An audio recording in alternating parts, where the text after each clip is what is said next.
Eu quero agora trazer o nosso próximo convidado do dia, Fernando Guerreiro, analista da Safari Capital. Muito obrigada, Fernando, por estar aqui com a gente. Seja muito bem-vindo, um ótimo dia. Obrigado, obrigado pelo convite e espero poder ser útil aqui nesse call. Com certeza, todo o time da Safari sempre, quando vem participar aqui com a gente, trazendo sempre boas informações, tenho certeza disso. Ô Fernando, aqui no Brasil a gente tem falado muito de economia, mas sempre olhando muito para os Estados Unidos. Eu queria falar um pouquinho agora, olhar um pouquinho para o outro lado lá do globo, saber um pouquinho da sua opinião, qual a sua visão, a visão da Safari como um todo, para a economia chinesa. Por que a China a gente às vezes acaba não falando dela, mas eu queria que você falasse um pouquinho para a gente dessa sua visão para a China. Claro. Então, sobre a economia chinesa, a perspectiva nossa é bastante favorável. A gente gosta de olhar alguns indicadores antecedentes para a economia chinesa, mais especificamente para o consumo de aço, e todos os indicadores estão sinalizando contínua recuperação do mercado chinês. Então, só para citar alguns exemplos, a gente está vendo vendas de escavadeiras no mercado doméstico crescendo 35% em 2020. No acumulado do ano. Isso com pandemia, com Covid no meio do caminho. Venda de caminhões pesados também está crescendo acima de 30%. Então, a perspectiva que a gente vê, em especial para o consumo de aço, que é basicamente o que importa nas empresas listadas em mineração e siderurgia no Brasil, são bastante favoráveis. Uhum. Por que você acha que é tão relevante ali da parte do mercado do aço, da siderurgia lá na China? Qual que é a explicação ali para gente? Claro, é importante contextualizar, né, qual o tamanho da economia chinesa nesse mercado. Se a gente vê no mercado de minério de ferro, a Vale consome cerca de 70% de todo o minério que é produzido por ano. No caso do aço, é 55%. Nesse ano é um pouco mais, porque a economia chinesa está recuperando mais rápido. Então, sempre que a gente faz uma análise das empresas do setor, a gente precisa ter um olhar muito atento sobre o que está acontecendo na economia chinesa. Ah, tá. E como que a Safari vê a questão da Vale? Qual que é a perspectiva de vocês para a Vale? A gente gosta bastante da Vale. Eu gosto de separar em dois pontos a análise, né? Tem a parte quantitativa e a parte qualitativa. Ponto de vista quantitativo, eu estou otimista para o preço do minério de ferro nos próximos meses. Eu acho que a demanda vai continuar robusta, como citei anteriormente. Mas do lado da oferta, a gente tem um risco não desprezível de enfrentar o evento climático La Niña nos próximos meses. A implicação prática do La Niña no mercado, resumidamente, é aumentar a intensidade das chuvas no norte e no nordeste do Brasil e também aumentar as chuvas e os ciclones na Austrália. Se você pegar Brasil e Austrália, os dois juntos correspondem a aproximadamente 80% da oferta de minério no mundo. E quando a gente analisa o nível de estoque de minérios na China hoje, não está no patamar muito alto, principalmente quando a gente olha em dias de consumo de aço. Então, o mercado não aguenta um outro choque de oferta negativa nos próximos meses e é uma possibilidade real, dependendo da intensidade do La Niña. Então, esse é o primeiro ponto. Eu estou otimista para o preço do minério nos próximos meses. O segundo é o valor que eu vejo na ação da Vale hoje. Então, só para passar algumas métricas, eu vejo um dividend yield, que basicamente é o dividendo dividido pelo preço da ação, recorrente acima de 15% pelos próximos 4 anos. Isso sem considerar um dividendo extraordinário de 9%, que eu acho que a empresa deve pagar no ano que vem. Por várias métricas, a ação da Vale é muito barata. Além disso, quando a gente olha a produção, a empresa tem encomendado até 2023 um crescimento relevante da produção de minério de ferro, que vai aumentar a receita da companhia. Então, 2020 ela deve produzir algo como 310 milhões de toneladas, e para 2023 eu estimo 400 milhões de toneladas, crescimento de quase 30%. Esse crescimento basicamente é a capacidade que está sendo retomada depois de Brumadinho, né? Muitas minas foram paralisadas depois do incidente e à medida que as licenças são liberadas pelo governo e pela Agência Nacional de Mineração, a Vale tem encomendado um crescimento relevante de oferta no mercado.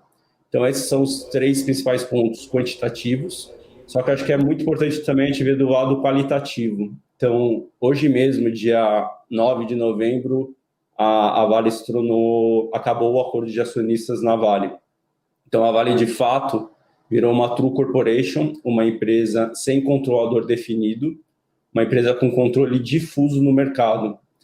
Isso é importante para mim porque no começo do ano que vem a gente vai ter a eleição do novo Conselho de Administração da companhia. Hoje o Conselho da Vale tem pessoas muito boas, só que é um conselho muito pouco diversificado, principalmente quando você compara com os principais concorrentes da Vale, como a Rio Tinto, a Anglo América, a BHP. Então, acho que é um evento relevante, a gente deve ter uma composição mais diversificada no conselho da empresa.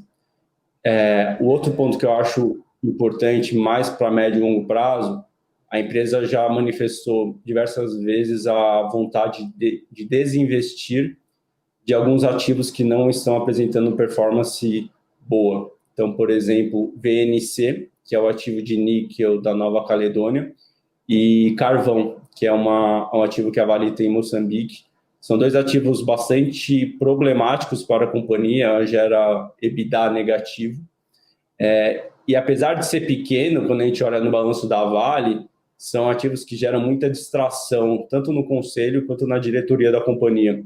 Então, eu acho muito importante a Vale estar focando agora no core business da empresa, que é o minério de ferro, que é onde ela tem uma vantagem competitiva muito grande em relação aos competidores, com um nível de custo-caixa muito baixo.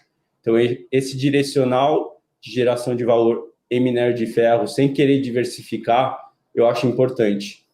E o último ponto também, bastante importante, a empresa está em negociação com o Ministério Público de Minas Gerais, com o Governo de Minas Gerais e o Ministério Público Federal, para eventualmente fazer um acordão para pagar uma multa adicional relacionada a Brumadinho, mas que livraria a empresa de qualquer outro passivo relacionado ao rompimento da barragem.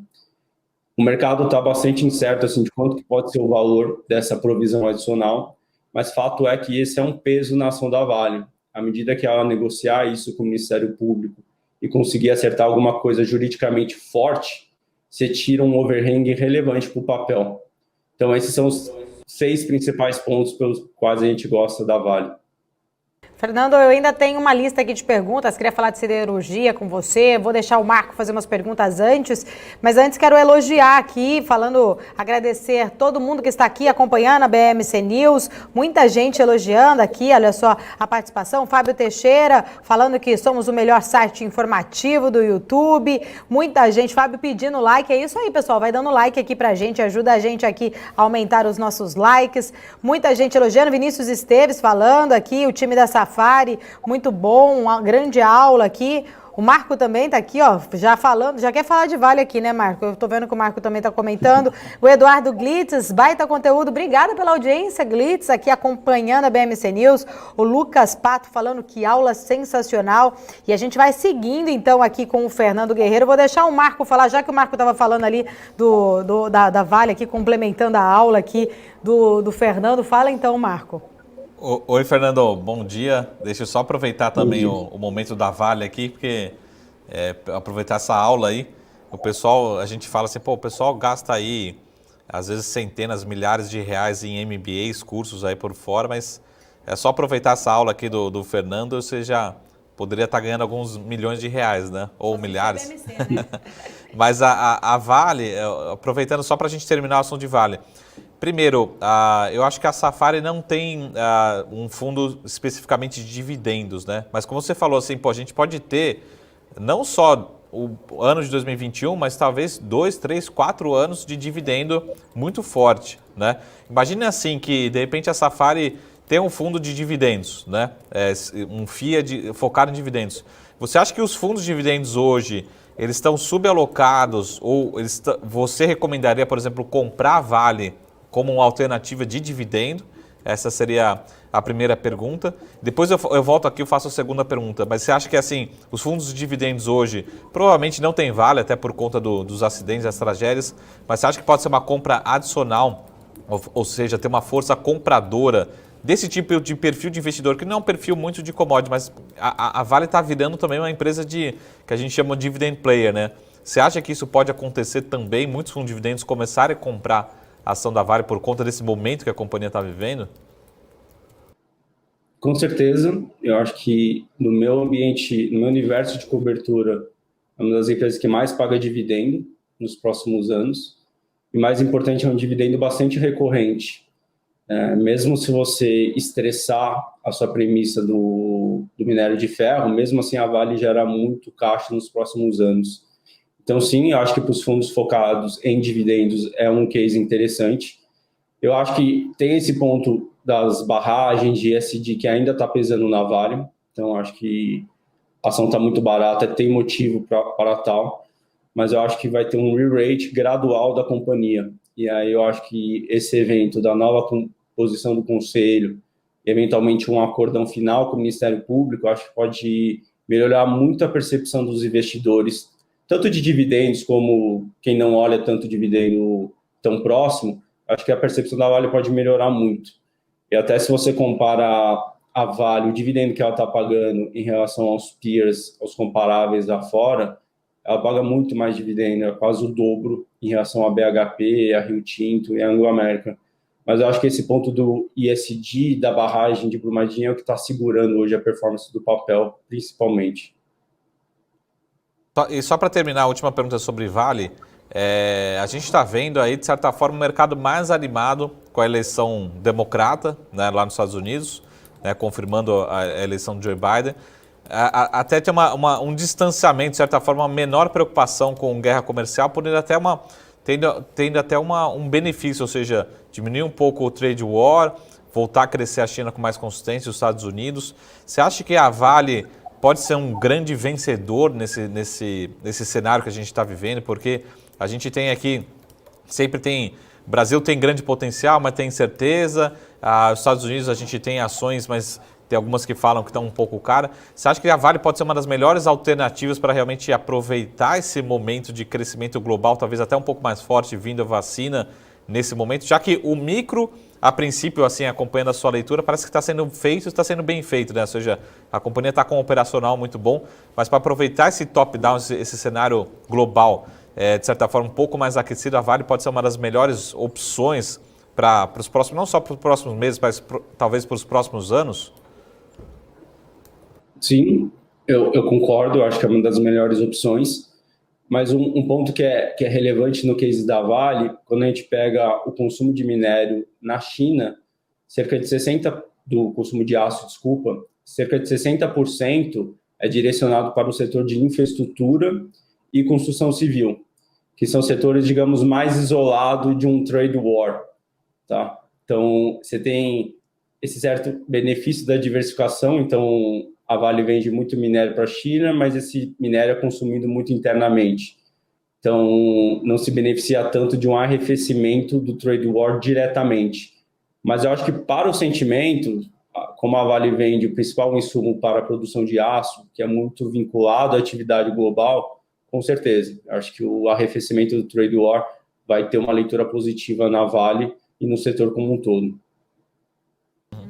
Bom, eu tenho uma pergunta aqui para concluir. Tem uma outra também. Deixa eu já fazer primeiro essa da Vale que estão perguntando aqui, antes de eu mudar do assunto. Rapidamente aqui, acho que foi o Breda, ele perguntou o seguinte, deixa eu só achar aqui rapidamente. Ele está perguntando em relação como que a Vale vai conseguir ESG. Você saberia responder essa para o Breda, que está perguntando aqui no nosso chat, aqui ao vivo? Você pode repetir a pergunta? Deu uma cortada. Como que a Vale vai conseguir ESG? Acho que o Fernando... ESG? Isso. Pode falar mais. Eu acho que para adicionar a pergunta aqui do Breda, né? A gente, de certa forma, como você falou, você tem preocupações ainda com barragens, né? Com o próprio ainda relacionamento com os órgãos públicos aqui no Brasil. E, na minha opinião, aí é minha opinião mesmo, mas eu acho que, assim, se não fosse essa questão toda ambiental social, esse papel deveria estar 80, 90 ou talvez 100 reais, né? A minha leitura talvez seja assim, será que a companhia tem a capacidade de recuperar a imagem, diminuir um pouco esse desconto por conta do ESG? Talvez aqui somando com a pergunta do Breda Breda, tá? Então, talvez seja assim, como que a companhia consegue gerar valor, ou pelo menos recuperar, né, o estrago feito aí com as duas grandes tragédias, né? Eu acho que em relação ao ISD vai ser um processo gradual, tá? Eu acho que tem esse evento agora do Conselho, mas eu acho que vai levar ainda alguns anos para o mercado ter uma visão positiva na Vale em relação ao ISD. Porque, de fato, foi muito grave o que aconteceu, né? 2 barragens rompidas no intervalo de 3 anos. Mas, assim, acompanhando o que a Vale está fazendo, a Vale já pagou 10 bilhões de reais em reparações relacionadas a Brumadinho. Eles estão investindo no descomissionamento das barragens. Então, ela está fazendo o que cabe a ela fazer, mas eu não acho que vai ser algo tão rápido. Eu acho que é um evento, é um processo que vai levar pelo menos 2 a 3 anos para o mercado ter uma visibilidade melhor em relação ao ISD da empresa, tá? Então, é um processo gradual. Ô Fernando, recentemente o presidente da Gerdau ele afirmou que o preço do aço aqui no Brasil ainda está defasado. Como que você avalia essa declaração? Qual que é a opinião de vocês para o setor de siderurgia como um todo? Você acha que o setor já está precificado ou não? Qual que é a opinião de vocês? Eu acho que em relação à siderurgia a gente está um pouco menos otimista. A gente acha que o setor ele se beneficiou muito de um desbalanceamento de oferta e demanda que aconteceu com a pandemia. Então, só dando um passo atrás, quando começou a pandemia, quase todas as siderúrgicas anunciaram fechamento de capacidade. Então, Gerdau, Usiminas, CSN, ArcelorMittal. Só que o que acontece? A demanda não caiu tanto quanto o mercado esperava. Eu lembro que no começo da pandemia a gente estimava a queda de 30% no consumo de aço, e quando a gente vê os dados atuais, está caindo aproximadamente 5% o consumo aparente de aço. Então, como elas fecharam a capacidade temporariamente, leva um tempo para você retomar essa capacidade, isso deu muito poder de preço para as siderúrgicas em relação aos consumidores. De modo que o preço do aço no mercado doméstico se valorizou 40% nos últimos 3 meses. E também teve um impacto assim, muito importante do auxílio emergencial na demanda, tá? Então, linha branca, pequena construção civil para pequenas reformas em casa, teve um impulso muito relevante que ajudou as siderúrgicas. A gente acha que em 2021 tudo isso provavelmente vai arrefecer. Então, todas as siderúrgicas já anunciaram religamento de capacidade, tá? E a demanda, com o fim do auxílio emergencial ou redução, provavelmente vai dar uma arrefecida. Então, a gente acha que o poder de barganha das siderúrgicas tende a cair. Além disso, com o real valorizando, como o mercado faz uma conta de paridade em relação ao aço internacional, você diminui ainda mais o poder de barganha. Porém, olhando ainda o fechamento de 2020, a perspectiva ainda continua favorável para o setor. A cadeia ainda está muito pouco estocada, então você pega distribuidores de aço, eles estão rodando com aproximadamente 1,5 meses de estoques em relação às vendas, sendo que um nível normalizado seria de 3 meses. Então, a gente ainda precisa de pelo menos mais uns 4, 5 meses para a cadeia se normalizar. E olhando o valuation, o nível de preço das ações hoje, eu acho que o mercado já está precificando que 2020 vai ser um ano muito forte para o setor.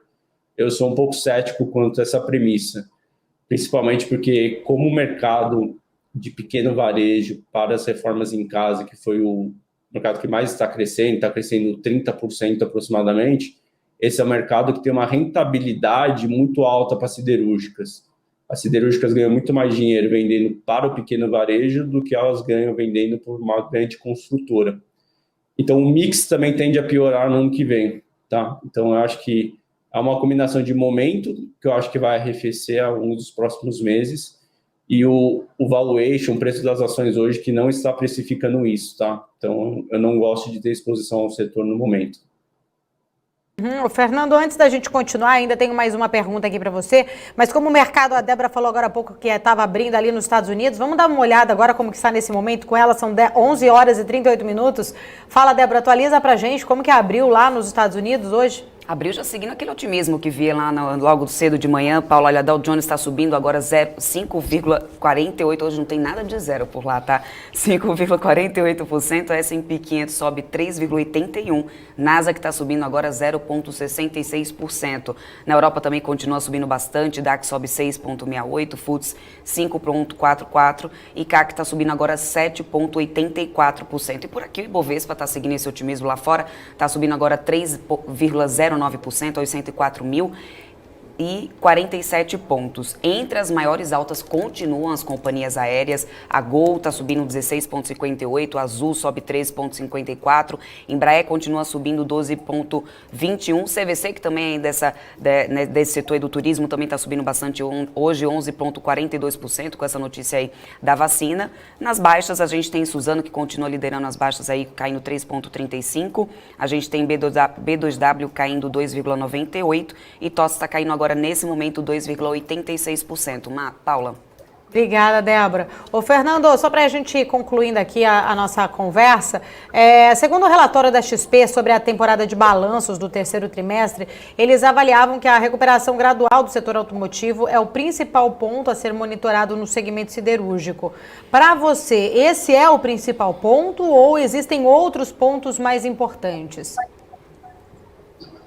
Eu acho que é bastante relevante acompanhar o setor siderúrgico, mas hoje eu não acho que é o principal vetor. Eu acho que é importante a gente monitorar como que está a evolução das pequenas reformas no varejo. Eu acho que esse foi o principal vetor positivo para as empresas no curto prazo, e eu acho que é isso que tende a piorar nos próximos meses. E em relação ao automotivo, ele representa 25% a 30% das vendas, é bastante relevante, está se recuperando, mas eu não acho que vai ser o principal vetor nos próximos meses. E quais são os outros setores que vocês acompanham, acreditam que você poderia deixar aqui para o nosso investidor que está aqui assistindo a BMC News, como para ali ficar de olho num radar? O que você fala para a gente? Claro. Eu gosto de alguns cases do setor elétrico. Gosto, por exemplo, da Neo Energia, que é uma empresa que tem distribuidoras no Nordeste, então na Bahia, no Pernambuco e no Rio Grande do Norte, e tem ativos em geração e transmissão também. Acho que é um case que está extremamente descontado, seja em taxa interna de retorno, seja em múltiplo. Os resultados nos próximos meses devem melhorar bastante. Durante a pandemia, eles tiveram um aumento muito grande das provisões de clientes duvidosos, TDD.